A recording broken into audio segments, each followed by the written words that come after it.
sí, macho, tenía razón. Es verdad, hemos hablado del wolframio, hemos hablado de la vanadinita, pero ahora no me acuerdo de otro. Menos mal que está aquí Cuarenteno al quite, porque os había contado que había tres elementos que habían descubierto los españoles, hemos hablado de dos y nos falta uno. Vamos a ver si encontramos cuál es el tercero y os lo contamos ahora en Los Secretos de las Piedras. Muchas gracias, Cuarenteno, si no es por ti se nos pasa, macho. Bienvenidos a Los Secretos de las Piedras. Hoy vamos a hablar del elemento platino y qué relación tiene en nuestra vida cotidiana. El platino es el tercer elemento de la tabla periódica descubierto por un español. En la actualidad, cuando oímos hablar de platino, pensamos en algo muy caro. Por ejemplo, cuando hablamos de las tarjetas de crédito de platino y los discos de platino que le dan a los músicos que tienen más prestigio que los de oro. Y este uso como metal precioso ya se lo daban en la antigüedad. Por ejemplo, en el antiguo Egipto ya realizaban cajas o incrustaciones en sarcófagos realizados con platino. Hace más de 2700 años, la sacerdotisa Shepenupet fue enterrada con una caja con incrustaciones de oro con platino. Las antiguas civilizaciones de América del Sur ya utilizaban platino y oro en aros para la nariz y otros objetos de joyería para ceremonias.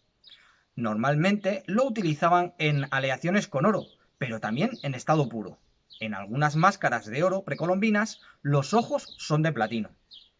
Pero en el siglo XVI, los españoles, que lo encontraban buscando oro, veían al platino como un incordio. Era un metal blanco que no conocían y no valía para nada. Creían que era una plata de baja calidad, pues no se fundía muy bien. Y era muy molesto separarlo del oro. Se decía que ningún artesano español era capaz de fundirlo. Normal, su punto de fusión es de 1769 grados y en aquella época era difícil conseguir esa temperatura. Se le consideraba un metal inmaduro y muchas veces lo echaban a los ríos para ver si así maduraba.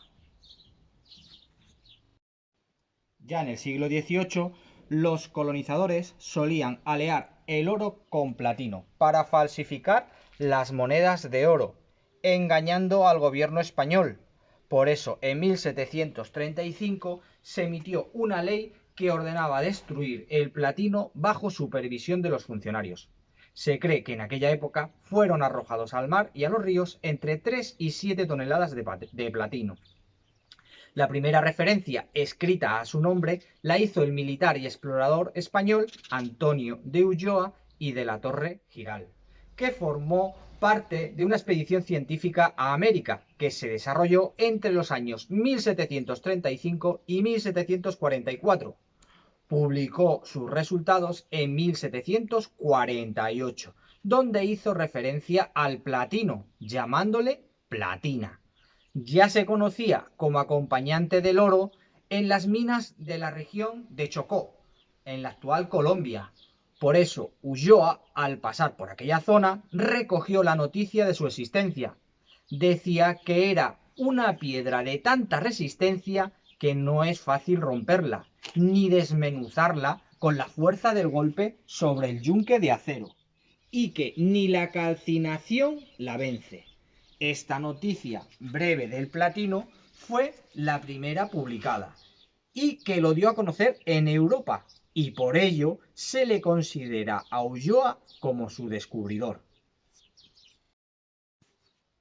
Pero no todo el mundo lo considera así, pues otros atribuyen ese mérito a los científicos británicos Charles Good y William Brownrigg, que lo trajeron a Europa y estudiaron sus propiedades, para después presentar sus resultados a William Watson, miembro de la Royal Society de Londres.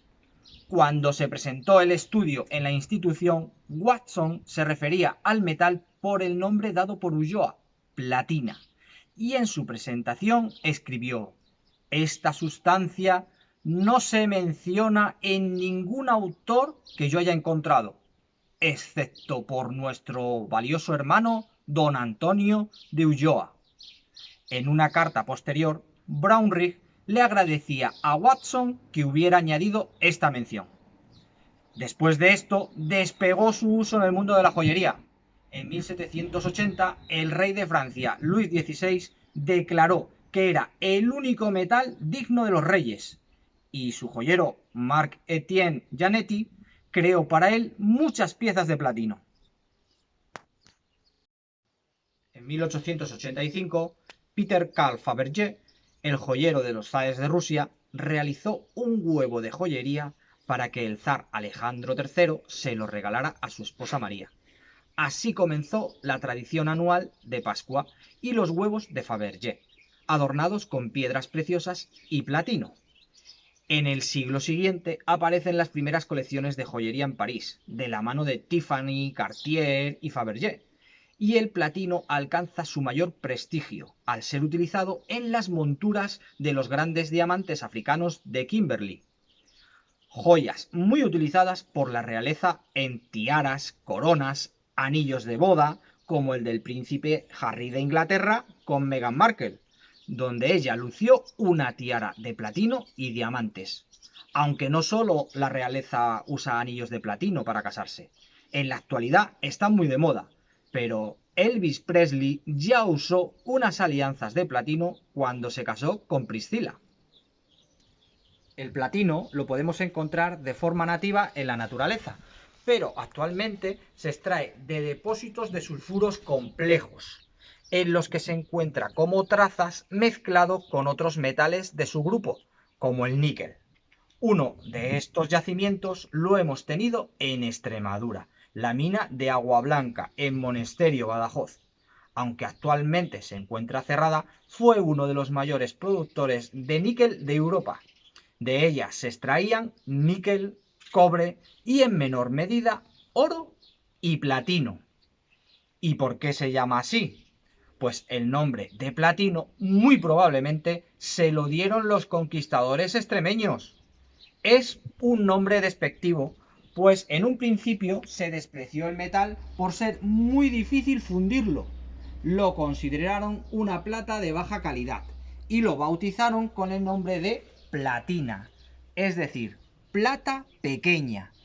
En Extremadura el término ina todavía es muy utilizado como diminutivo.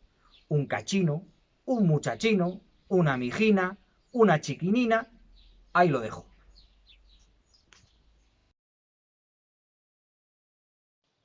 ¿Y para qué sirve?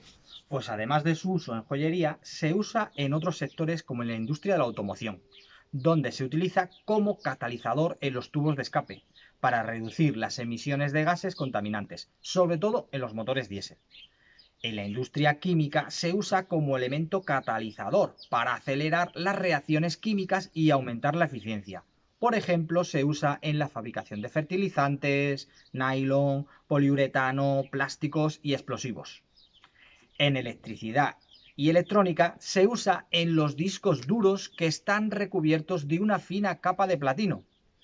En la fabricación del vidrio, para la fundición y manejo de vidrio, hacen falta herramientas que soporten temperaturas superiores a los 1700 grados.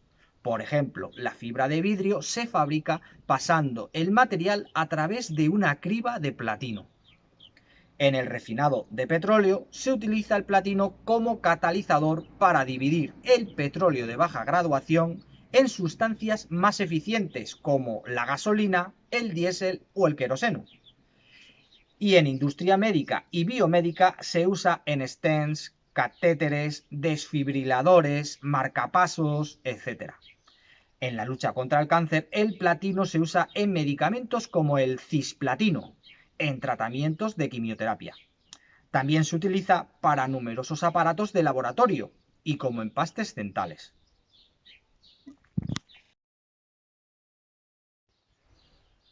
¿Sabíais que Francia fue el primer país en adoptar el sistema métrico de pesos y medidas? Y en 1795 el gobierno republicano encargó a Marc-Étienne Janetti los patrones de medidas del metro y del kilogramo, que construyó en platino. Desde 1889 se cambió a un cilindro compuesto de una aleación de platino e iridio, que se guarda en el Gabinete Internacional de Pesos y Medidas de París. Bueno, pues ahora este muchachino y yo vamos a dejar el platino y nos vamos a comer una mijina de pan, y nosotros nos vemos mañana con más secretos de las piedras.